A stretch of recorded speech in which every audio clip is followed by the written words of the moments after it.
Bonjour, je vais commencer directement par un exemple. Prenons donc l'exemple de marchandises achetées 100 au premier exercice et revendues 120 au deuxième exercice. L'opération a dégagé un bénéfice de 20. Mais regardons les comptes de résultats des deux exercices.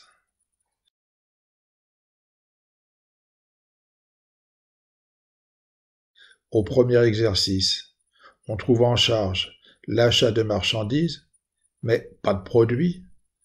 Le résultat est une perte de 100.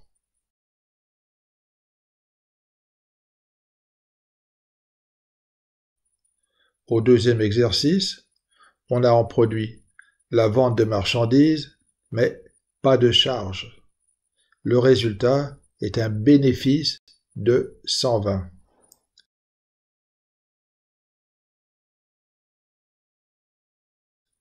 Si les responsables de l'entreprise sont jugés sur ces résultats, ils ont toutes les chances de se faire licencier à la fin du premier exercice. Et leurs remplaçants passeront pour des génies des affaires. Ce serait tout à fait injuste. En fait, il faut introduire les stocks dans les comptes pour que le résultat garde un sens quand une opération porte sur plusieurs exercices.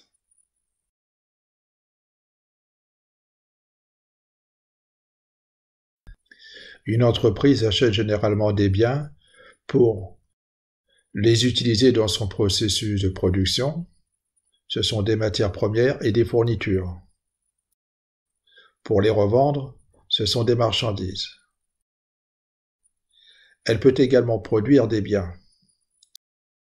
Ces biens ne sont généralement pas utilisés ou vendus immédiatement, si bien qu'à la fin de l'exercice, il reste souvent des biens stockés qui devront être utilisés ou vendus au cours des exercices suivants.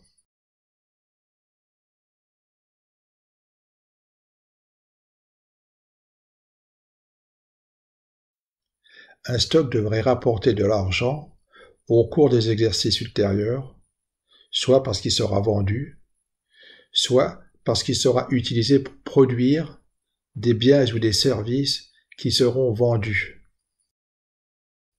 En cela, les stocks se rapprochent des créances qui devraient se traduire également par des rentrées d'argent.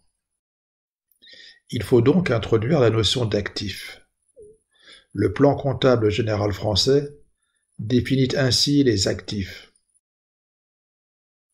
Un actif est un élément identifiable du patrimoine ayant une valeur économique positive pour l'entité, c'est-à-dire un élément générant une ressource que l'entité contrôle du fait d'événements passés et dont elle attend des avantages économiques futurs.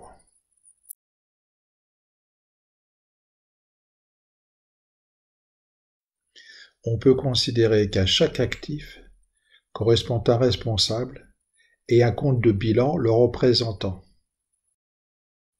Cette approche correspond à la pratique de l'entreprise, car aucun mouvement d'actifs ne peut avoir lieu sans la signature d'un justificatif par un responsable. Le compte de bilan stock est donc ouvert.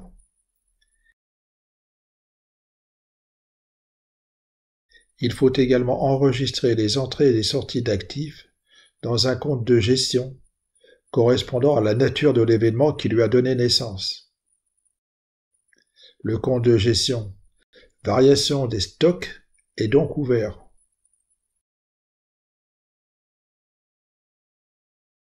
Notons qu'un achat correspond à la fois à une entrée en stock et à une augmentation de dette. Le compte achat est utilisé pour enregistrer l'augmentation de dette et le compte variation des stocks est utilisé pour enregistrer l'entrée en stock.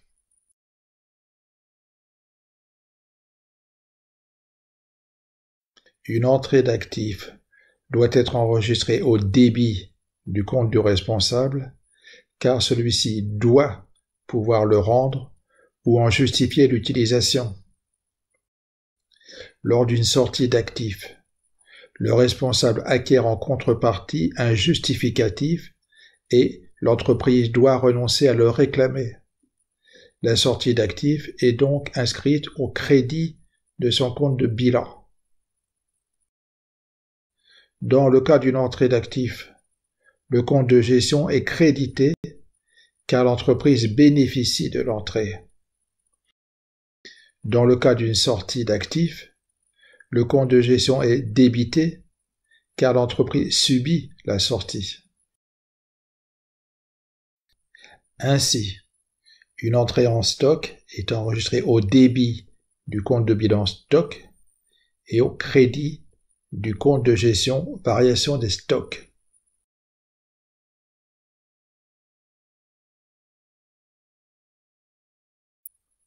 Une sortie des stocks est enregistrée au crédit du compte stock et au débit du compte variation des stocks.